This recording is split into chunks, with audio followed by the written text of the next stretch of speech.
제가 지금 계속 2000년 전에 예수님을 따랐던 많은 사람들에게 무슨 일이 일어났는가라고 하는 것을 설교를 하고 있습니다.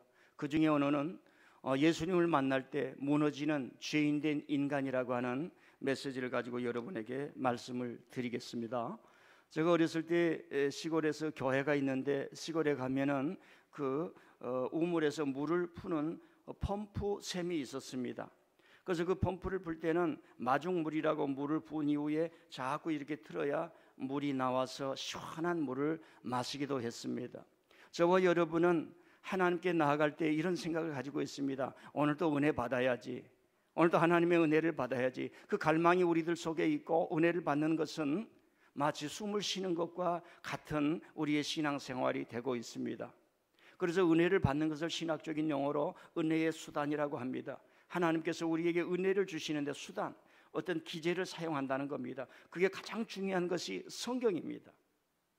삼각산에 가서 하나님을 만났다고 하는데 그건 우리가 해석을 해야 됩니다.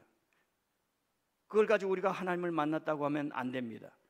그런 식으로 자꾸 나가니까 신비주의가 되고 체험주의가 되고, 하나님은 자기 개인의 심리화된 하나님으로 끝나버리는 겁니다. 성경은 그런 하나님을 전하지 않습니다. 그래서 기독교 2000년 동안 교회 전통이 이 성경은 마치 칼과 같아서 이 말씀을 이해를 하려고 하면은 이 말씀을 제대로 전할 수 있는 사람을 훈련시켜야 된다고 그래서 신학교를 통해서 성경을 해석하는 그 경건한 자를 만들어내고 훈련시킨 자를 배출하는 것입니다. 그래서 오늘 여러분들이 두 가지를 제가 부탁합니다. 말씀을 잘 들으시기를 바랍니다. 그래서 이 말씀에 깊은 깨달음이 일어나기를 바랍니다. 그러면 은혜의 문이 열리게 됩니다. 은혜의 문이 열려서 그 은혜 속에 살아가게 되는데, 그것이 지속이 될 때 신앙은 깊어지고 바람이 와도 창수가 나도 무너지지 아니하고, 그래 내 이 신앙으로 내 인생을 살아가는구나, 우리 주님이 이런 은혜를 주신 게 얼마나 감사하는가, 삶은 행복하고 하나님의 은혜로 가득 차리라 믿습니다. 오늘 말씀은 대단히 선명한 말씀입니다. 마치 하나의 영화를 보는 것과 같고 그림을 보는 것과도 같은 말씀입니다. 어느 날 아침, 이른 아침에 많은 사람들이 게네사렛 호수 북서쪽에 게네사렛이 자리 잡고 있습니다. 거기에 아침에 사람들이 호숫가에 밀려옵니다. 왜 그랬을까요? 그 전부터 예수님에 대한 강력한 인상을 받았고 말씀을 받았기 때문입니다. 여러분들이 민들레 교회에 오셔서 은혜를 받으면 이 민들레 교회 매주마다 매일마다 나오실 줄 믿습니다. 그처럼 사람들이 모였을 때 예수님도 그날 그곳에 갔었습니다. 아마 이게 잘 맞았던 것 같아요. 그런데 그날따라 거기에 해변가에는 밤새 고기를 잡지 못한 젊은이들이 모여서 허망한 마음을 가지고 그물을 챙기면서 씻고 있는 그런 장면이 있었습니다. 예수님도 그들을 보았고 많은 무리들도 저 사람들 오늘 저녁에는, 어제 저녁에는 공쳤구나 라고 하는 생각을 갖게 되었습니다. 거기에 살았던 사람들은 다 가난한 사람들이었습니다. 왜 우리의 인생이 이렇게 힘들까? 열심히 살아가지만은 경제라고 하는 갈릴리 호수는 왜 우리에게 고기 한 점 주지 않는가? 라고 하는 생각을 갖는 사람들이었습니다. 예수님 그 상황을 다 아시고, 여러분과 저의 상황을 다 아시고 배에 올라서서 말씀을 전했습니다. 고요하게, 잔잔하게, 그러나 심령에 깊이 들어가는 말씀이었습니다. 어둠을 밀어내는 아침의 여명처럼 심령에게 한 줄기 빛으로, 때로는 따스하게, 때로는 위로의 말씀으로 예수님이 그날 아침 따라 그 고요를 깨면서 말씀을 전했습니다. 예수님이 그날따라 말씀을 전할 때 하나님께서 오늘 무슨 일을 일으키실 것이다 다 감지하지 않겠습니까? 말씀을 다 마치시고 예수님이 뚜벅뚜벅 그물을 씻었던 그 베드로의 시몬의 배에 오르셨습니다. 저는 이런 상상을 해봅니다. 그물을 씻던 자들도 씻던 일손을 멈추고 주님이 그날 아침에 어둠의 여명을 깨고 자기들처럼 가난하고 어렵고 쫓김의 삶을 살아가는 자들에게 찾아오신 그 주님의 말씀에 필이 꽂혀서 귀하게 듣지 않았겠습니까? 목사로서 살다 보면 가장 힘이 날 때 성도들이 설교를 잘 들을 때가 소고기 먹어볼 때보다 힘이 나더라고요. 여러분 목사가 아닌데 어떻게 그렇게 잘 아세요? 말씀을 들었던 그 시몬 눈여겨보셨을 겁니다. 그리고 시몬의 배에 오르셨어요. 시몬아, 다시 그물을 잡고 깊은 데로 가서 그물을 내려 고기를 잡으라. 다시 고기를 잡으라. 다시 그물을 내려봐라.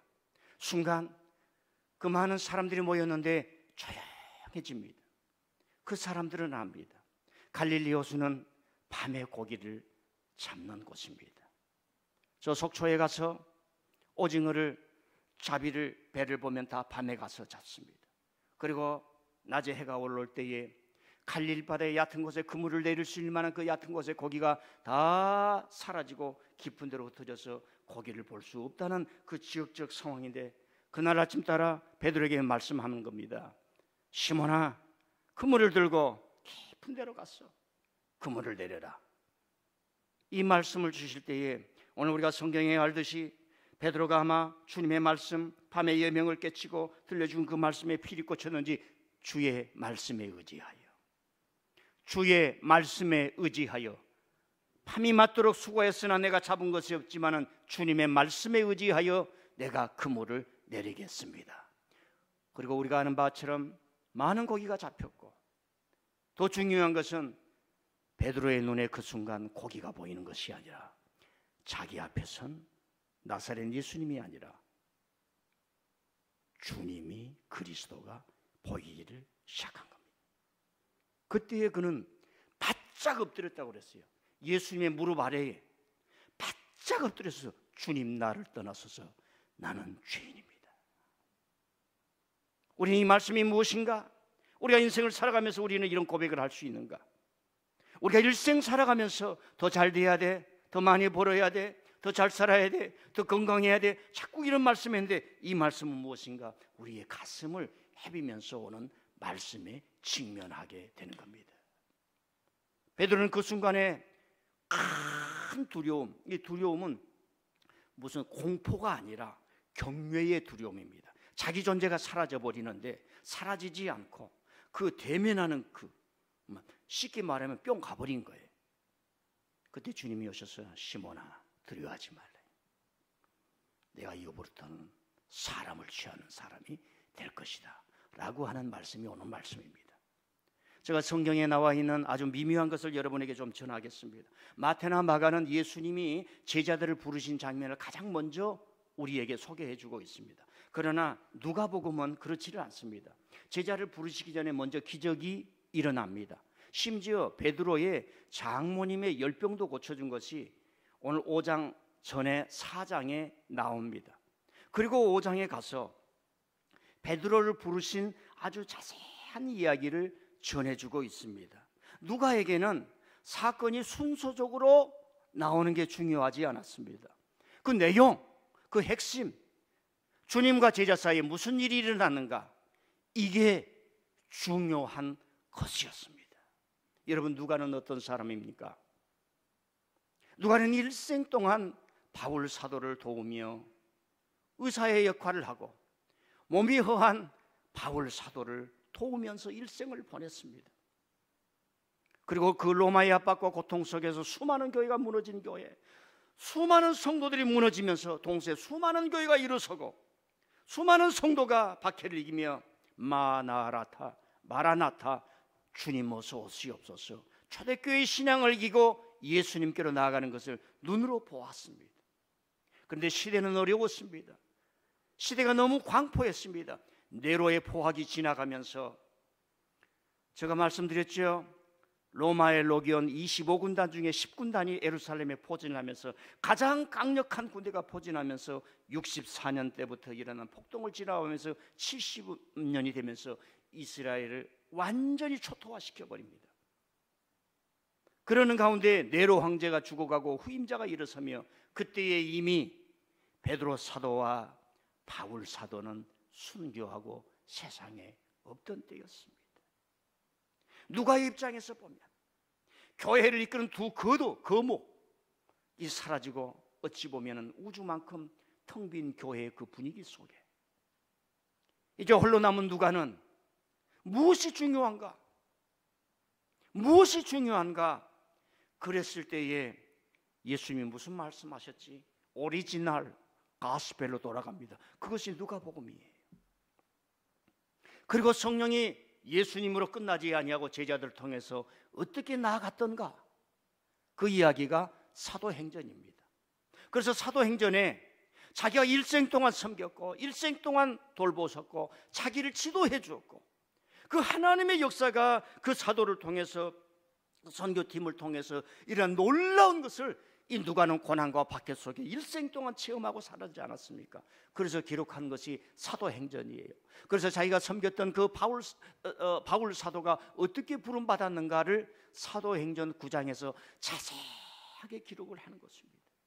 다메섹 도상에 무너졌는데 눈이 보이지 아니하고 백신 맞아서 시력을 잃은 게 아니라 떨어져서 시력을 잃어버리고 3일 만에 다시 살아나고 아나니아라고 하는 선생님을 만나서 복음의 설명을 듣고, 그가 그 너무 큰 것을 감당하기 어려워 아라비아 사막에 가서 3년 동안 두몸을 출하며 하나님을 부르다가 자기에게 나타나 자기의 영혼을 뒤흔들며 누가야 남은 인생을 나와 함께 선교하고 주님의 영광을 위하고 저 고통 속에 있는 자들을 구원하는 주님의 말씀을 전하자 그 이야기를 전했습니다.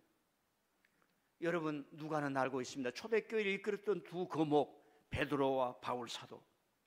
그래서 마가나 마태나 요한복음에는 베드로가 어떻게 주님을 만나고 어떻게 회심을 했고 어떻게 하나님의 사람이 되었고 어떻게 제자 되었던 것이 간단하게 나를 따라오라 이 한마디로 기록되었지만 오늘 5장에서 이렇게 길게 기록이 된 겁니다.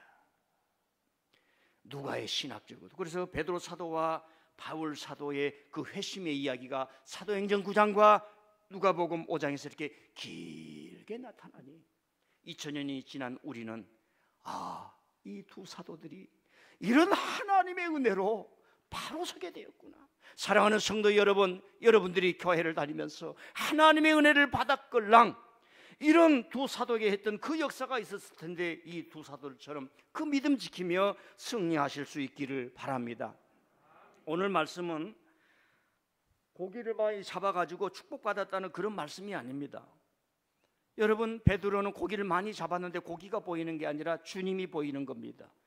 만약 고기가 보였으면 그것을 빨리 아무개 집사님 트럭 불러가지고 그걸 싣고 예루살렘 수산시장에 가가지고 팔아서 수산시장 회장이 되었을 것 아니겠습니까? 근데 베드로는 그 놀라운 하나님 예수님 앞에 바짝 엎드리며 주여 나를 떠나서서 나는 죄인으로소이다. 여러분, 이것이 하나님께서 예수 그리스도를 통해서 저와 여러분을 새로운 피조물로 만들어내는 놀라운 구원의 역사인 줄 믿습니다. 이런 역사는 모든 사람에게 일어납니다. 주님을 믿는 사람에게도 일어나고 아직도 믿지 아니하지만은 하나님의 섭리 속에서 계속될 것입니다. 여러분, 인간에게는 정신은 있지만 신성은 없는 겁니다. 신성은 하나님께만 있는 겁니다. 어떤 사람은 자기에게 신성이 있다, 신기가 있다, 다 거짓말이에요.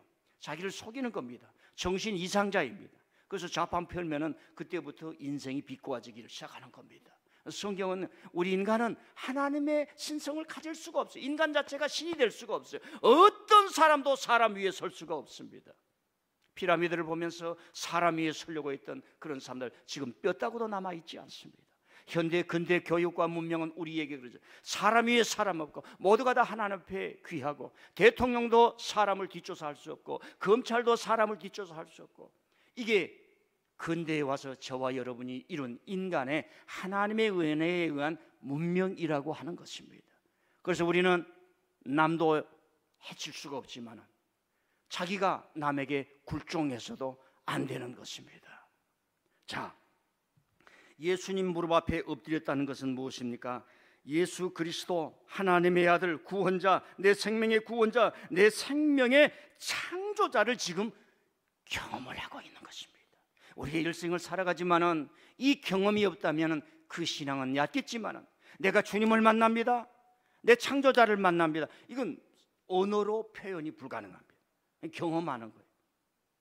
사랑을 글로 적어보세요. 잘 우리가 어렵지 않습니까? 너무너무 어려워요. 그걸 하려고 하면은 시인이 돼야 되는데 저와 여러분 시인 되기가 어렵지 않습니까? 오늘을 표현하고 리얼리티, 이 실체, 사물의 본성을 글로 우리가 이해하게끔 표현하는 걸 우리는 시인이라고 말합니다. 문학가라고 말합니다. 지금 베드로는 고기를 만나는 게 아니라, 나사렛 예수님을 만나는 게 아니라, 하나님이 보내신 하나님의 그 하나님됨, 거룩함, 하나님의 신성 앞에 우리는 완전히 무너지고, 나는 죄인입니다. 저는 감당할 수가 없습니다. 저를 떠나십시오 라고 하는 말이에요. 저를 떠나라는 말은 멀리 가라는 얘기가 아니에요. 하나님과 저는 이렇게 큰 차이가 있습니다. 구원하여 주시옵소서 라고 하는 말이에요. 여러분, 그래서 구약에는 뭐예요? 하나님의 얼굴을 본 사람은 죽는다고 그랬어요. 두렵다는 얘기지요. 그렇게 하나님과 우리와의 존재가 차이가 나지만은 하나님은 우리에게 다가오시고, 그의 성실하심은 영원하시고, 그의 공의하심은 영원하시고, 그의 진실하심은 영원하시고, 예수 그리스도를 통해서 저와 여러분을 찾아오시고, 존재가 다르지만 찾아가시고. 여러분, 이 세상은 어떤 사람입니까? 높은 사람이 가난하고 불쌍한 사람을 버리는 사람 아닙니까? 요즘은 어떤 사람입니까? 사회입니까? 자국인데 난민이라고 버리고. 여러분, 독일이 왜 강합니까? 메르켈 총리가 지금 물러섰습니다만 그 사람은 100만의 난민을 받겠다고 그랬어요. 왜 그러느냐? 그 사람은 히틀러 치하 이후에 우리 국가가 이래서는 안 된다, 우리 국가가 이런 처절한 반성 위에서 독일이 세계에 이제는 봉사를 해야 되고 죄를 깨달아야 됩니다.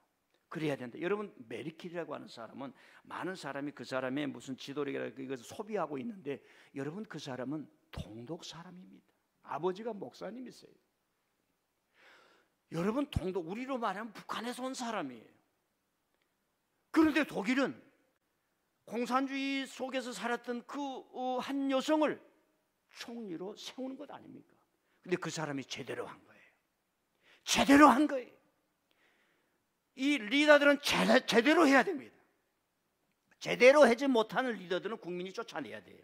이게 맹자의 사상입니다. 맹자는 군주가 잘못할 때 쫓아내라, 그래야 사람들이 행복할 수 있다라고 하는 얘기입니다. 지금 베드로를 만나주신 예수님, 베드로처럼 우리가 하나님께 직면하면 우리는 나를 떠나소서 나는 죄인으로소이다 하면서 내가 부서지는 겁니다. 내 자아가 부서지는 겁니다. 지금까지 살아왔던 거 필요해서 쌓았지만 정신, 문화, 지식, 건강 모든 것이 사라지는 겁니다. 무너지는 겁니다. 그 경험을 하면서 주님이 새로운 피조물로 만들어주신 그 체험이 일어납니다. 그래서 이런 찬양이 있습니다. 무너져야 하리, 무너져야 하리. 같이 합니다. 깨져야 하리, 더 많이 깨져야 하리. 다 버리고 다 고치고 겸손히 낮아져도 주 앞에서 정결타고 자랑친 못할 거예요.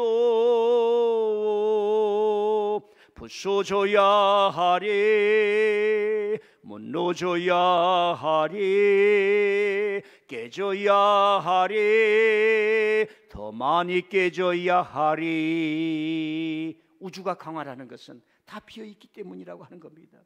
여러분, 우리가 주님을 만나면서 주님을 대면하면서 우리가 부서지고 깨어지고, 주님, 나는 주님을 감당할 수 없습니다, 저를 떠나 주십시오. 이 무너짐이 나오면 이상하게 살림이 생기는 거예요. 주님을 만났던 모든 사람들이 병 중에나 가난 중에나 환난이나 핍박 중에도 살아났던 것입니다. 성도라면 이런 은혜를 받는 것 아니겠습니까? 이런 은혜를 추구하는 것 아니겠습니까? 제가 잊어버릴까 해서 미리 말하는데, 베드로는 이것을 예수님 계실 동안에 계속 체험합니다. 직접 물 위에서 빠지죠. 빌립보, 가이사랴 빌립보 지방에서, 야, 내가 누구냐? 베드로, 너 먼저 얘기해라. 주님은 그리스도십니다. 살아계신 하나님의 아들입니다. 부활 이후에 날 사랑해? 정말 날 사랑해? 계속 무너지는 겁니다. 저와 여러분도 마찬가지다. 한 번의 하나님 체험이 아닙니다. 신앙이 깊어지면은 나를 스스로 무너뜨리고 스스로 비우고 스스로 하나님 앞에, 주님 주님, 이 죄인을 주님 거두어 주십시오. 나를 써 주십시오. 이 고백이 있을 때마다 우리가 살아가는 거예요. 여러분 집에 가셔서요, 나 당신 때문에 사랑해. 그러면 밥상이 달라집니다. 아들아 나는 너 때문에 살아간다. 그러면 요즘 좀 50대 이상의 아버지들 갈 곳이 없어요. 엄마들 좀 힘 좀 내주세요. 아버지가 무슨 말하면, 아버지 그렇게 말하면 꼰대야. 아버지 지금 시대가 어느 세대, 도대체 우리는 어디 가서 얘기를 하란 말이에요. 우리 아들들 좀 아버지 좀 받아줘요. 엄마들이 아빠를 좀 잘 높여요. 시간에 빡 밥 나오고 말입니다. 예? 뭐 딱 되면 아빠 오셨냐고 그러고 좀. 여러분요, 주님 바짝 엎드려, 주님 진짜 부족합니다. 주님이 은혜 주셔야 됩니다. 주님 저를 깨뜨려 주시옵소서. 이 중독을 깨뜨려 주시옵소서. 깨지면은 이상하게 살 힘이 생깁니다. 베드로가 무슨 힘이 있습니까? 어떻게 교회 기독교 문명을 씨앗을 뿌릴 수가 있었습니까? 그 많은 회유와 속에 어떻게 나아갈 수가 있었겠습니까? 무너졌던 힘, 주님 앞에 바짝 엎드렸던 힘입니다. 우리는 모세를 잘 알지요. 그에게도 푸른 청춘이 있었을 것입니다. 애굽이라는 제국의 궁궐에서 그 제국의 힘으로 세상을 통치할 포부와 푸른 꿈이 있었지 않았겠습니까? 그러나 궁궐의 권력 다툼에서 밀려나고 거기서 견딜 수 없어 사막으로 도망가 거기서 40년을 지내면서 푸른 청춘의 꿈이 사라졌고 그 꿈은 녹슬었으며 희망은 천형으로 변해 그 제국의 영명은 한낮 바람에 날리는 모래바람이 되지 않았겠습니까? 성경에서는 하나의 티끌의 존재가 되어버린 겁니다. 여러분, 제국의 왕궁을 호령하던 그 왕궁에서 바람에 날리는 한간 모래알 같은 인생이 되어버렸던 그 체념을 가슴에 짊어지고 40년을 살았을 때 그 절망과 그 아픔과 그 고통은 얼마나 컸습니까? 저와 여러분 알잖아요. 저와 여러분 그 경험하잖아요. 그런데 어느 날 시내산에서 하나님이 모세야 이렇게 부르는 일이 깜짝 놀란 거죠.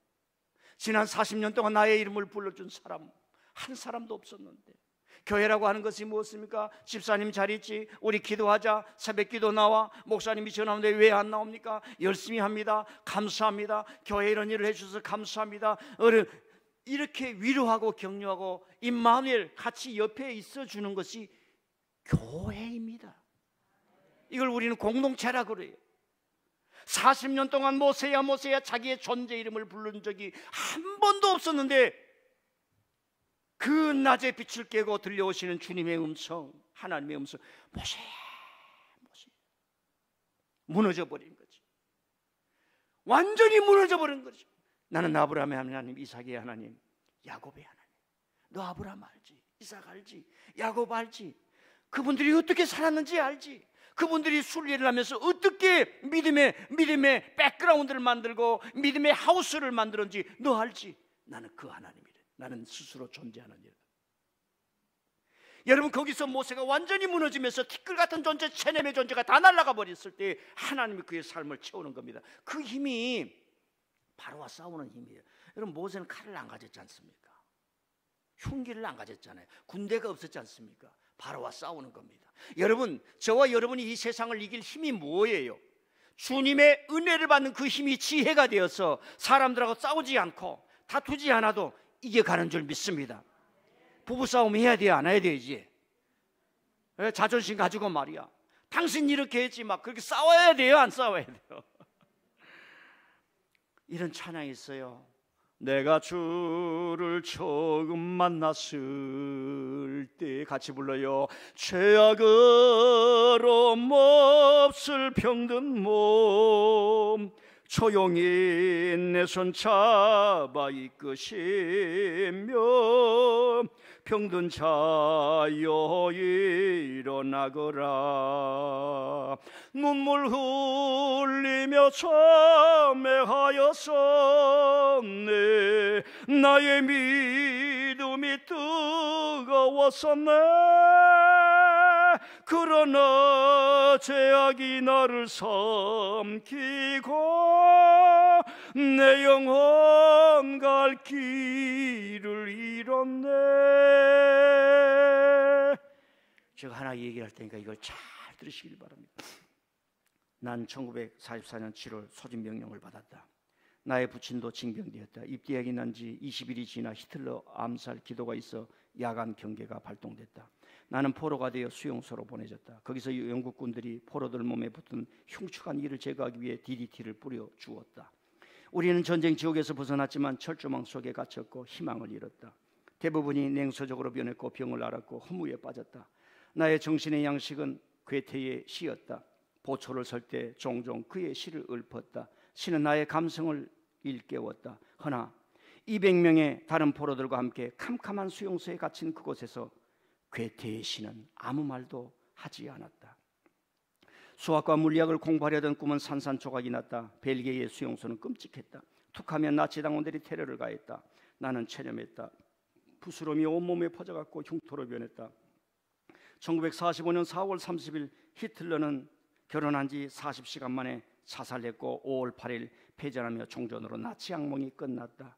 나의 모친은 내가 전선에서 실종됐다는 공식적인 통보를 국가로부터 받았다. 아버지는 프랑스에 잡혀 계셨고 나는 영국에 잡혀 있었다. 내가 굴욕감에서 새로운 희망으로 전환하게 된 것은 두 가지 경험 때문이다. 하나는 스코틀랜드 노동자들과 그 가족들이 포로들에게 보여준 따스한 인간적인 대우로 봉사해 준 것과 다른 하나는 성경이다. 어느 날 포로 수용소에서 마음 좋은 군목이 와서 몇 마디 말을 건넨 다음 성경을 나눠줬다. 나는 이해하기 어려운 성경을 읽기 시작했다. 시편 39편 탄원시를 읽었다. 내가 잠잠하여 선한 말을 하지 아니하니 나의 근심이 더합니다.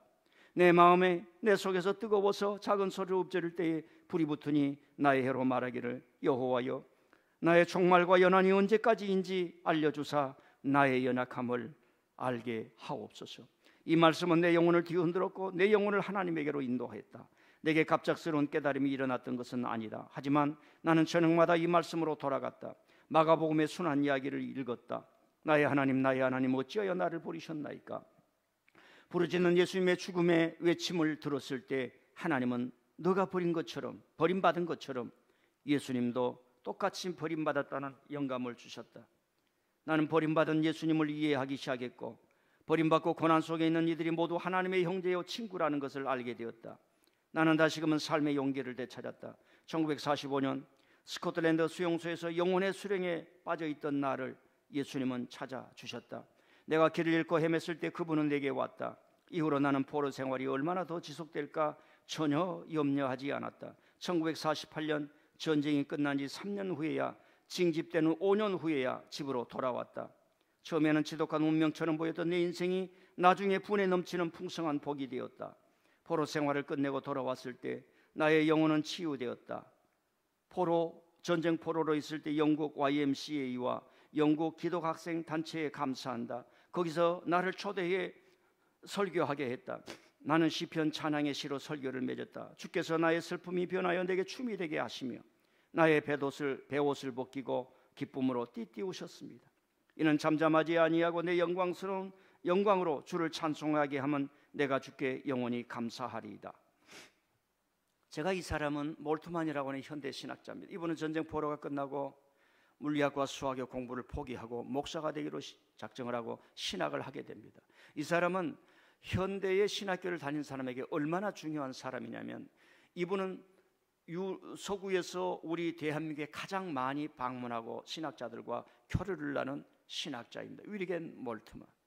이분의 신학은 유럽이라고 하는 학계 지성사에 머물지 아니하고 가장 가난한 미국의 흑인 신학과 여성 신학과 그리고 남미의 해방 신학과 한국의 민중 신학과 교류하면서 이 땅에서 고통받고 독재에 고통받고 2차 대전 이후에 독립을 하면서 악마 같은 인간들이 나와서 사람의 것을 다 뺏어가는 그런 고통을 만들어내는 악마들이 될 때에 거기에 신앙은 무엇인가를, 즉 정치 신학을 통해서 너무나 많은 영향을 주신 그 세계적인 신학자입니다. 저분 밑에 가서 공부한 많은 사람들도 있습니다.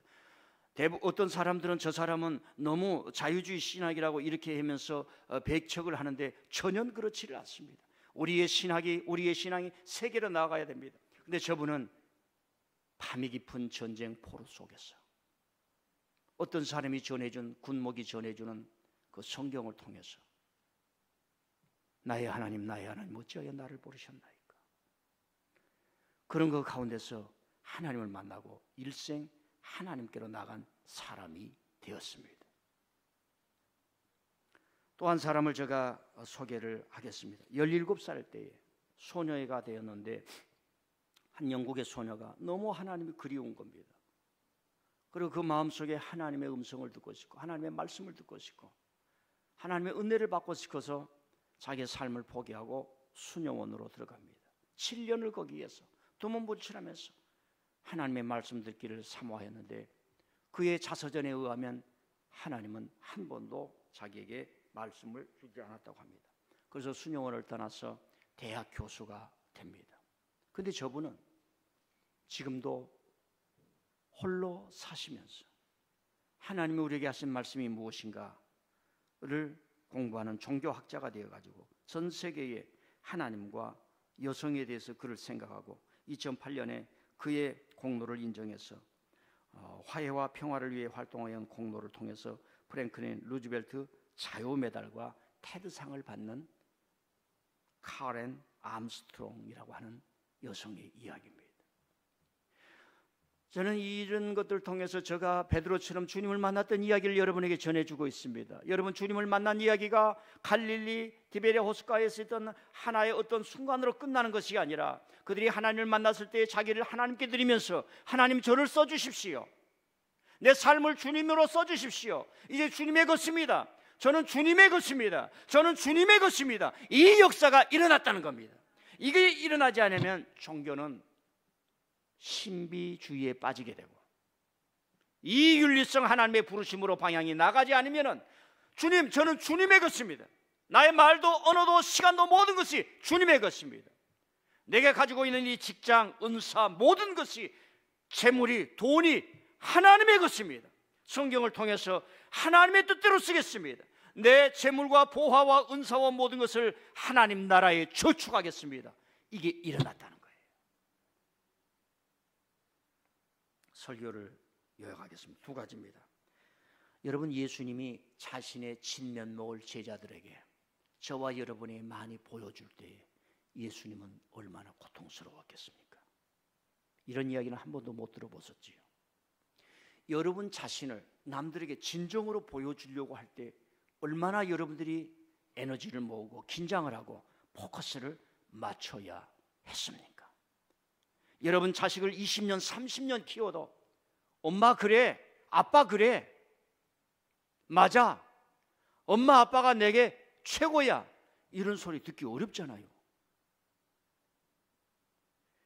여러분요, 육안으로 보면은 오직 자기만 있는 것입니다. 예수님이 우리에게 하나님의 형상과 본래 됐음을 베드로에게 보여주는데 예수님은 그날 아침 얼마나 에너지를 쏟았겠냐는 말입니다. 그걸 우리는 십자가라고 이해를 하는 겁니다. 그래서 신학자들은 십자가는 주님이 죽는 그런 것이지만 하나님의 고통자들을 당하는 자들에게 고통으로 같이 해준다라고 하는 하나님의 자기 계시, 하나님이 자기를 드러냈다는 거예요. 그래서 초대교회 위대한 엘리트들이 십자가를 버리지 않고 십자가를 다 손가락질하고, 저 종교는 자기 하나님이 십자가에서 처절하게 로마의 군병에서 찢겼대. 아주 그런 낙인을 찍었지만 그 하나님의 은혜를 간직했던 초대교회 교회와 엘리트들이 있었기 때문에 오늘 우리가 십자가의 은혜를 받는 것입니다.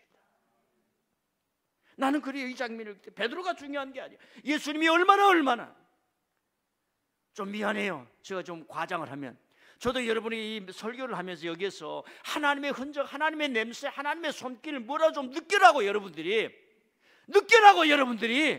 집에서 밥 두 그릇 먹고 와서 이렇게 야단을 치고 막 공부를 하고 그러지 않는 거예요.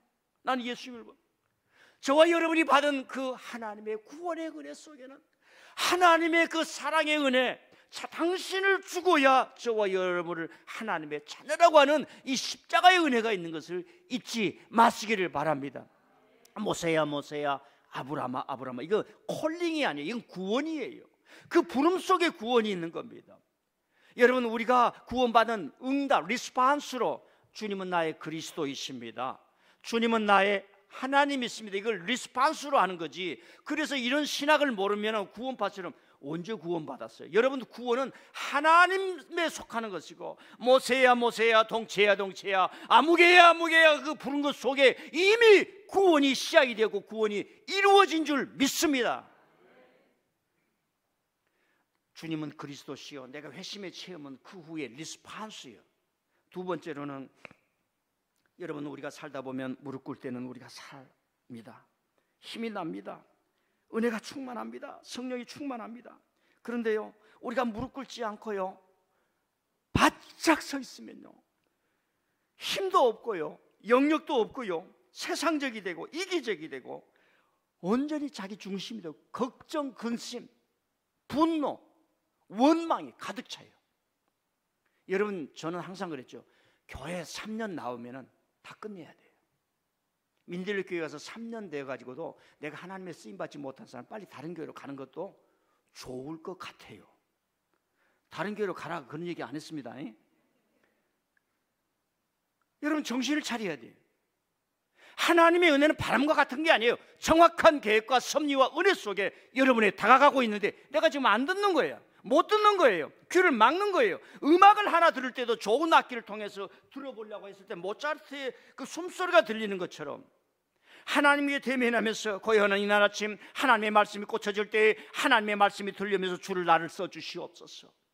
이것이 일어나야 되는데 자꾸 엄한 것이 들어가 있고 귀를 막고 안 듣고 안 하고 여러분 다 부서져야 할 줄 믿습니다.